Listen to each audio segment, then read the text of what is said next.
পৃথিবীতে সন্তানের জন্য মায়ের স্নেহ, মমতা ও ভালোবাসার কোনো তুলনা হয় না। কিন্তু মায়ের স্নেহ, মমতা ও ভালোবাসার চেয়েও বান্দার জন্য আল্লাহ রব্বুল আলামিন অনেক গুণে মেহেরবান এবং দয়াবান।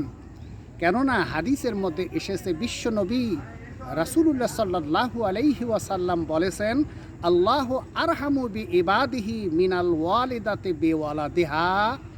অর্থাৎ সন্তানের জন্য মায়ের মমতা ও ভালোবাসার চেয়েও বান্দার জন্য আল্লাহ রব্বুল আলামিন অনেক অনেক দয়াবান এবং মেহেরবান। সহিহ বুখারী 5999 নম্বর হাদিস। আল্লাহ রব্বুল আলামিনের রহমত যে কত বিশাল তার বিবরণ হাদিসের মধ্যে এসেছে।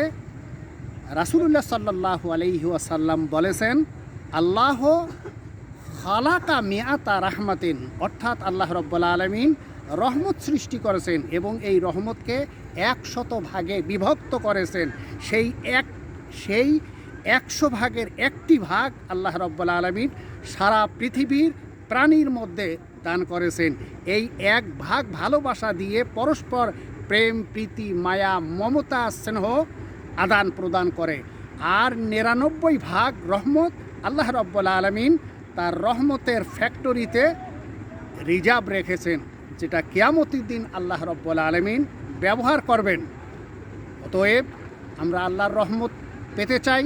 সেই আল্লাহর রহমত পেতে হলে মহানবী সাল্লাল্লাহু আলাইহি ওয়াসাল্লাম বলেছেন, এর হামু মানফিল আরদে, জমিনে যারা বিচরণ করে, জমিনে যারা আছে তাদের প্রতি তুমি করো ইয়ারহামুকুম মানফিস সামা।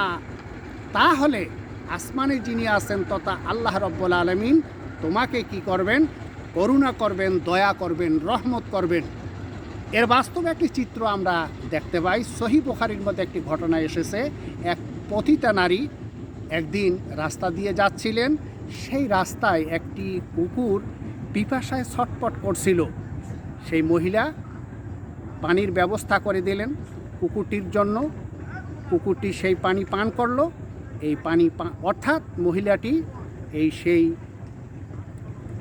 পিপাসিত কুকুরের জন্য পানির ব্যবস্থা করলেন। আর এই পানির ব্যবস্থা করার জন্য আল্লাহ রাব্বুল আলামিন তার জীবনের গুনাহ মাফ করে দিয়ে জান্নাতের ফয়সালা করলেন।